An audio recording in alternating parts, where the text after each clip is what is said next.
کہ یہ کہتے ہیں کہ نظر لگ جاتی ہے کسی کی، ٹھیک ہے، لگ جاتی ہے. تو اس کی کیا حقیقت ہے اور اس کے جو ہے وہ اثرات کو زائل کرنے کے لیے کوئی معمولی بات نہیں، کوئی معمولی یعنی بڑی بات نہیں. دعا کرو تو نظر ٹوٹ جاتی ہے.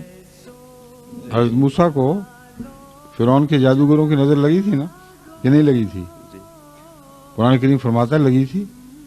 قرآن کریم فرماتا ہے کہ ان کے جادوگروں نے حضرت موسیٰ کی نظر کو بھی باندھ دیا اور وہ واقعتاً ان رسیوں کو سانپ دیکھنے لگ گئے. یہ نظر لگی یا نہ لگی؟ مجھے آیت بتائیں، اصل آیت نکالیں. آیا ہم نہیں، حضرت موسیٰ والی. حضرت موسیٰ کے اوپر بھی جادو کیا اور آپ نے یہ خیال کیا کہ یہ رسیاں ہیں. تو اس کا جواب کیا تھا؟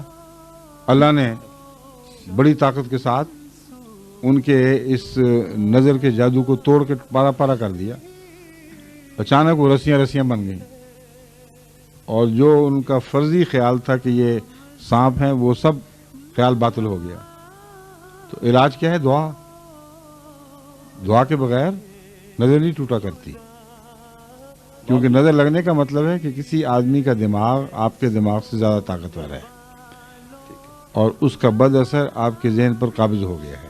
یہ مطلب ہے صرف نظر کا. تو اللہ چونکہ سب سے زیادہ طاقتور ہے، اس لیے ایک ہی علاج ہے کہ اللہ کی طرف جھکو. چنانچہ حضرت مسیح موعود علیہ السلام کے زمانے میں ایک ایسا ہی واقعہ ہوا جسے پتہ چلتا ہے کہ نظر والا آدمی اگر خدا اس کے مقابل پر اپنی طاقت ظاہر کر دے تو کوئی اثر نہیں کر سکتا. چنانچہ ایک دفعہ ایک نظر باندھنے والا آدمی جو مشہور تھا اور اپنے بڑے زوم میں تھا کہ میں اپنی نظر کی طاقت سے جس سے جو چاہوں کام کروا لوں، وہ اس نیت سے قادیان آیا کہ حضرت مسیح موعود علیہ السلام جب عصر کے بعد یا جس وقت بھی آپ تقریر فرماتے تھے اس وقت جب کھڑے ہوں گے تو میں نظر کی طاقت سے آپ کو کہوں گا کہ ناچیں، اور جس طرح رقاصائیں ناچتی ہیں اس طرح ناچیں. ہر ایک دیکھنے والا جو ہے وہ سمجھ لے گا کہ یہ جھوٹا آدمی ہے جس کا یہ حال ہے کہ ناچتا ہے عورتوں کی طرح، وہ نبی کیسے ہو گیا.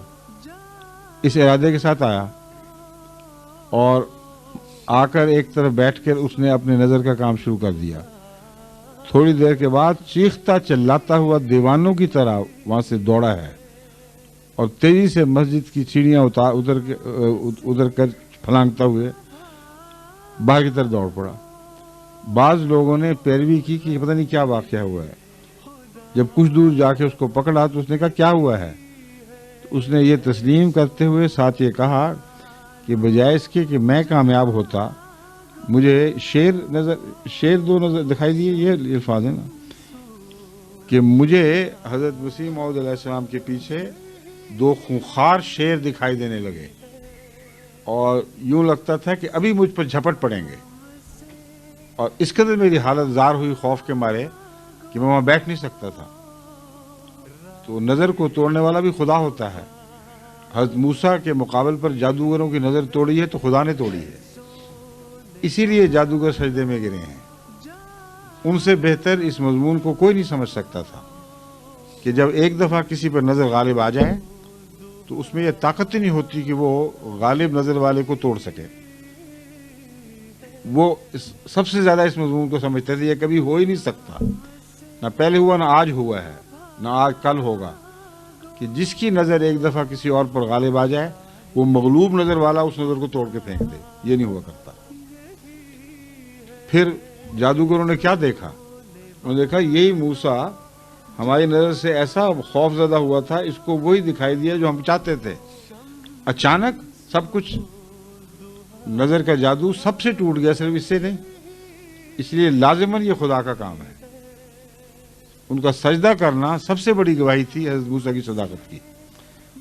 تو نظر سے بجائے اس کے کہ وہ اب کالی مرچیں جلا جلا کے دھونیاں دیں لوگوں کے اور صحت برباد کریں، وہ بیہودہ حرکتوں میں پڑنے کی بجائے سیدھا سادہ دعا کریں اور اللہ تعالیٰ اس نظر کو توڑ دیا کرتا ہے. No problem. ٹھیک ہے. آیت کون سی ہے؟ پڑھیں. السلام علیکم. يا موسى إما أن تلقي وإما أن نكون أول من ألقى قال بل ألقوا فإذا حبالهم وعصيهم يخيل إليه من سحرهم أنهم یخیل الیہ من سحرہم. یہاں آمد الناس کی بات نہیں ہو رہی کہ جب موسیٰ کے خیال میں وہ رسیاں جو انہوں نے پھینکی تھیں ان کے جادو کی وجہ سے، یعنی ان کے نظر باندھنے کی وجہ سے سانپ دکھائی دینے لگیں، تب کیا ہوا؟ فأوجس في نفسه خيفة ڈر گیا ہے حضرت موسیٰ. لا تخف إنك أنت الأعلى. ہاں پھر اللہ فرماتا ہے ہم نے اس کو کہا کہ بالکل نہ ڈر، تو یقیناً غالب آنے والا ہے. یہ وہ مضمون ہے جو میں بتا رہا ہوں کہ نبی پر بھی نظر لگ سکتی ہے اور یہ نبی کی نبوت کے خلاف نہیں ہے، سوائے اس کے کہ اللہ تعالیٰ کسی غیر معمولی حکمت کے پیش نظر اسے محفوظ رکھ لے، جیسا کہ میں نے مثال دی ہے. جیسا کہ حضرت صلی اللہ علیہ وسلم کے زمانے میں ابو جہل سے واقعہ ہوا تھا، جب اس سے رسول اللہ صلی اللہ علیہ وسلم ایک غریب کی رقم ادا کرنے کا مطالبہ لے کر اس کے پاس پہنچے تو اس نے فوراً بات مان لی. جب رسول اللہ صلی اللہ علیہ وسلم روانہ ہو گئے تو کسی نے کہا تم عجیب ذلیل آدمی ہو، ہمیں کہتے ہو کہ اس کی مخالفت کرو، اس کی بات نہ مانو، اس کو جو یہ کہے اس کا اپوزٹ کرو، اور اس نے تم سے مطالبہ کیا ایسے حق کا جو تم کسی کا مار کے بیٹھے ہوئے تھے، اور فوراً بلا چون و چرا تمہیں دے دیا. اس نے جواب دیا کہ تمہیں نہیں پتہ جو میں دیکھ رہا تھا. محمد رسول اللہ کے پیچھے ایک مست اونٹ تھا جو یوں مجھے گھور رہا تھا کہ اگر میں اطاعت نہ کرتا تو مجھے حملہ کر کے پاؤں تلے روند ڈالتا یا ٹکڑے ٹکڑے کر دیتا. یہ نظارہ جو میں نے دیکھا ہے میں کیا کر سکتا تھا. اس کے بعد ابو جہل نے گواہی دی، اس کے اس فعل نے اس کی تصدیق کی کہ وہ اس غریب کے جس کے پیسے مار کے بیٹھا ہوا تھا سب منگوا کے اسی وقت واپس ادا کر دیے. تو خدا تعالیٰ نے رسول اللہ صلی اللہ علیہ وسلم کو بچایا، ورنہ رسول اللہ صلی اللہ علیہ وسلم کو تو پتہ بھی نہیں تھا کہ کیا ہو رہا ہے یہاں. تو اللہ کی نظر غالب ہے، یہ ہے اصل بات. اور خدا کی نظر کے مقابلے پر کوئی نظر دنیا کی کام نہیں کر سکتی. اس لیے اگر لگ بھی جائے تو خدا اس کے جادو توڑ دیا کرتا ہے. سمجھ گئے؟ شکریہ. اب سیالکوٹ کے ہیں؟ ہاں سیالکوٹ میں آج کل بڑا رواج ہوا ہے احمدیوں میں، اس قسم کے ٹونے ٹوٹ کے نظریں، بہت ہی گمراہی پھیل رہی ہے جو جاہل خاندان ہے ان میں.